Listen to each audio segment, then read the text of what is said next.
Do you want bigger legs? Of course you do. Everybody wants bigger legs. Today we're gonna rank some leg exercises on a tier list that I found on the internet because I was too lazy to make my own. But we're gonna talk through some exercises that will help you increase the density, the girth of your legs. So let's get right to it. First up, we've got the lying hamstring curl. Now the way that we're gonna do this is I am specifically talking about hypertrophy here.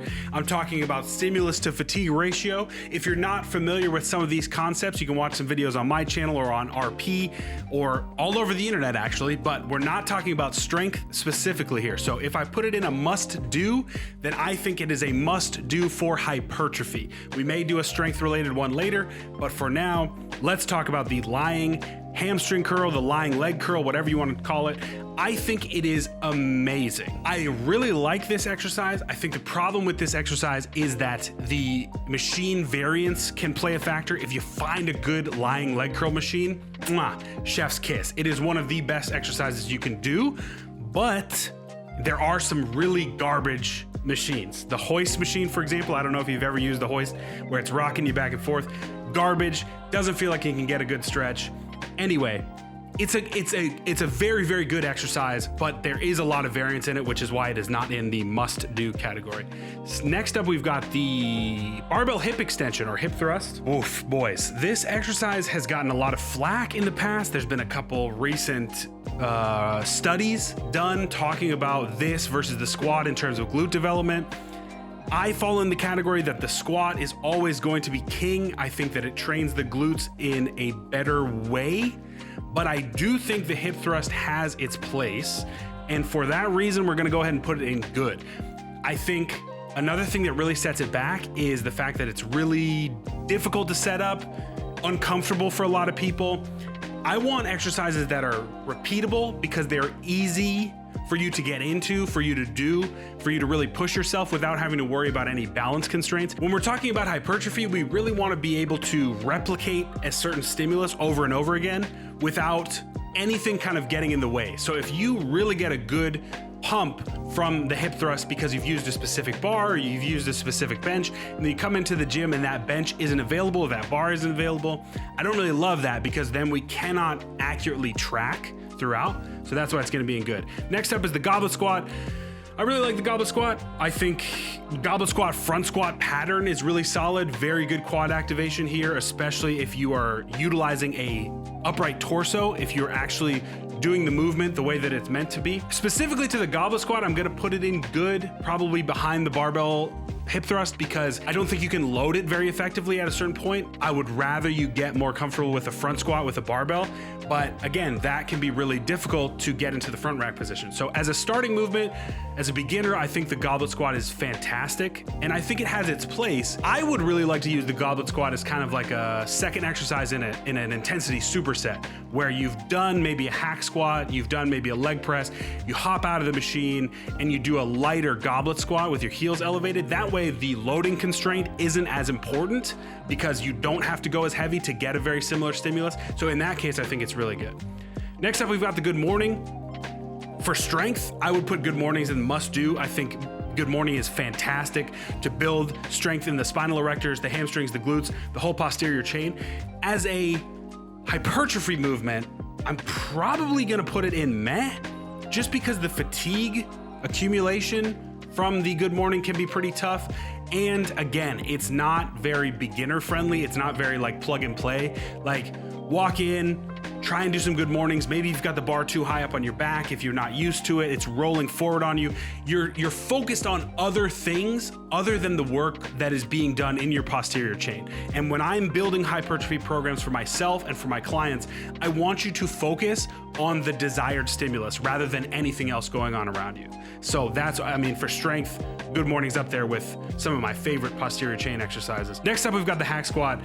Must do. Let me scroll up a little bit so you can see. I mean, like hack squat, and we're getting to the leg press here. These are two exercises where we've been talking about repeatability, we've been talking about comfort, we've been talking about just being able to go in, feel the desired stimulus that you want. I don't think you're gonna find a better exercise than the hack squat for quad development, specifically hypertrophy, obviously. If we're talking about strength, we can throw the regular squat in there. I get it, but this is gonna piss a bunch of people off. But I think the hack squat, when we're talking specifically for hypertrophy, is going to do more for you with quad development than just a regular high bar squat. I know, stop the presses, Tom Platz, don't come after me. The squat is fantastic, but you've got other things to worry about when you are barbell squatting. You've got to stabilize. You've got overall systemic fatigue. With the hack squat, you're just focused on the quads, man, really ripping the quads apart. And that's why I think it's a must do. And next up is the leg press. Same thing. Everything I said about the hack squat, bring it to the leg press. You've got control over foot placement. You can adjust so many little minute details that really start to add up once you move away from the beginner intermediate level to more advanced. If you're still trying to get as much juice out of your quads as possible, you need the ability to make those micro adjustments that you really don't have with a barbell back squat. So that's where that, come for me in the comments if you disagree, but that for me, hypertrophy wise, boom. Next up, we've got, it looks like a Bulgarian split squat. Amazing. I honestly think it's probably above the lying leg curl. When we're talking about repeatability, when we're talking about mind muscle connection, I think that the Bulgarian split squat is fantastic, but it doesn't get into the must-do category because you have to worry about other things. Balance is very, very important to understand. Maybe setting it up on a bench versus on a Smith machine. There's just a couple variables that push it down to amazing rather than being a must-do. It's a fantastic exercise, and with all these exercises, you can build muscle using all of these exercises. So just because they're on the tier list doesn't mean you shouldn't do the good mornings if you're in hypertrophy phase. This is just my opinion in terms of if I could only do a couple leg exercises, this is the tier list. I mean, okay. So I said you should do all of these exercises for hypertrophy, but we've got running in here for some reason. I don't know who made this list. That is trash. Do not run for hypertrophy. It's not a thing. Don't do it. If you want to run for cardiovascular fitness, be my guest. If you're trying to be a marathon runner, perfect. But if you're running with the assumption that that is going to build muscle on your legs, you need to watch some more of my videos to understand that that is not a real thing. Okay, so we've got the front squat here, like we talked about with the goblet squat. I'm gonna put it above the goblet squat. I'm honestly gonna put it above the barbell hip thrust too, because I think, man, I'm fighting on whether or not to put it in amazing. I think I'm gonna put it in good because I wanna be consistent to my logic so far. There's a lot of different factors that are going to keep you from adequately stimulating your quads with the front squat. Obviously, if you are very comfortable in the movement, you've got a really strong core, you've got the ability to get into the front rack position, then the front squat is fantastic, but there are so many different variables that are keeping me from putting it up there. I just think you're gonna get better quad stimulus on the hack squat or the leg press. Okay, I'm gonna put it in amazing because I think I think it's better than the goblet squat in stimulating the quads. I think training in a heavier rep range, it's really fantastic. It's gonna stay in amazing because I don't think it reaches the must do. Okay, we've got the deadlift next. The deadlift is my favorite exercise. I'm a power lifter. I love the deadlift. I mean, it goes back and forth between the deadlift and the squat, but right now the deadlift is my favorite exercise. For hypertrophy, it's gotta go in good, maybe even meh. We got Romanian deadlifts coming up. Let's talk about specifically the conventional deadlift. I think for the level of fatigue that you are going to accumulate doing a moderately challenging deadlift, you are not going to be able to have the repeatability, the adequate stimulus that you need. Like, ask yourself, what is the one muscle group or one or two muscle groups that you feel working in the deadlift?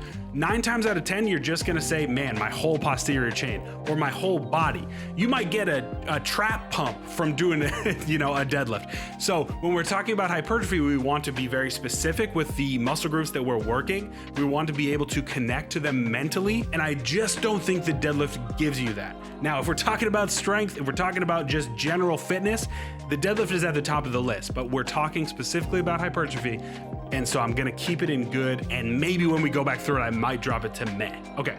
Next up, we've got the barbell lunge, very different from the dumbbell lunge. And we don't have the dumbbell lunge on here, so I'm just gonna treat this as lunges in general. I think if we were just talking about the barbell lunge, it goes with the good morning for all the reasons that we talked about with the good morning.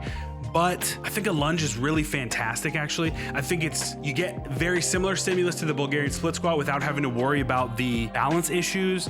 Lunges in general, we're gonna go top of good.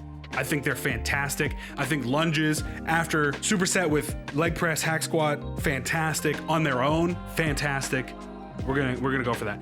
Back extensions. This is an interesting one. I really do. I think the back extensions have value in a hypertrophy program for sure. The way that you set them up has to be very specific to what you want them to do, because there's different ways to manipulate this movement, more glute, hamstring activation, or more spinal erectors activation. Now, if we're talking about leg day and we're putting a back extension on leg day, I would think that you are working towards glute and hamstring hypertrophy. And in that case, I think there are better options. You know, your hamstring curls, your seated, your lying hamstring curls are gonna blow this movement out of the water for hamstring development. Glutes, I think is pretty decent. I'm probably gonna put it at the bottom of good here. Calf raises, nobody does enough calves, must do. I'm talking about like specifically well done calf raises where you're going up all the way, taking a pause. Hopefully you're not doing it on the floor as is indicated here, but you're doing it on kind of an elevated surface where you can dip your heels under a little bit, pause, come back up.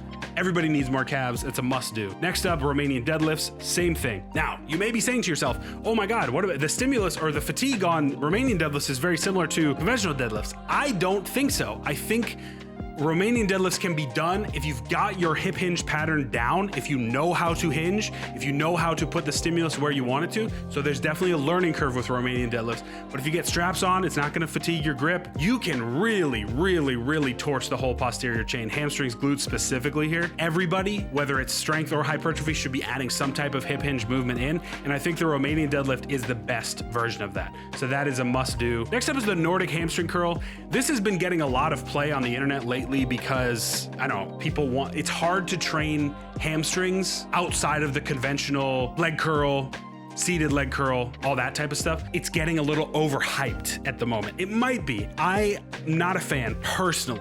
I don't usually program them for people because they have a very high barrier to entry. They're very difficult to do. They're very difficult to set up. I think for that reason, we're gonna put it in meh. Yeah, oh man, that's tough because it is a good exercise. I do think it has its value if you can perform the exercise the way that it's supposed to be performed and if you're comfortable setting it up. But if we're talking general hypertrophy, general fitness level, I just don't think 90% of people are gonna get a good value out of it. The seated leg curl, must do. I really love this exercise. I think you remove some of the issues of the lying leg curl in that the machines feel pretty standardized to me. I've used 7 different brands of seated leg curl and it all pretty much feels the same. I don't have a scientific answer for this. You just feel the hamstrings more in the seated leg curl than you do in the lying leg curl. Maybe I'm wrong, maybe this is just personal bias, but I think it's a must do. I think it's fantastic. Finally, we've got the step ups. I honestly am probably gonna put step ups in trash. I think for what you're doing for quadricep extension, you can find 15 different quadricep extension type movements that are going to work in hypertrophy more so than cardiovascular. So I think when you're doing step ups, you're getting more systemic fatigue like we talked about. You may be working more cardiovascularly. You may be working counter to the hypertrophy goals that you have. Now, they can work in kind of a, I don't know, 8 to 10 rep range with heavy dumbbells where you're really focused on explosion and then control on the way back down. But again, 9 times out of 10, most people in the gym are not doing the exercise like that. For that reason, I think we're putting it in trash. Okay, this is the list, folks. I mean, I'm pretty happy with this. You could build a leg day with just the top row and just repeat that, changing your volume, changing your frequency, and you would build some big boy legs. I think the barbell movements for hypertrophy, personal preference, man. Some people think that you need at least 1 or 2 barbell movements. Hey, I'm a strength coach. I'm a powerlifting coach. I have a bias towards the barbell movement. I'm really trying to say, listen, just for hypertrophy, you may be better suited focused on more of a machine-based protocol. It might be blasphemy, but that's just how I feel. Okay, so that's gonna be the list. Let me know. I'm gonna leave a link to this in the comments or in the description. If you wanna fill this out yourself, you can DM me on Instagram with your results, or you can post it in our Discord. Thank you so much for watching this video. Hope you found some value in it. If you did, go ahead and share it around. I will see you in the next one. Get strong and stay strong.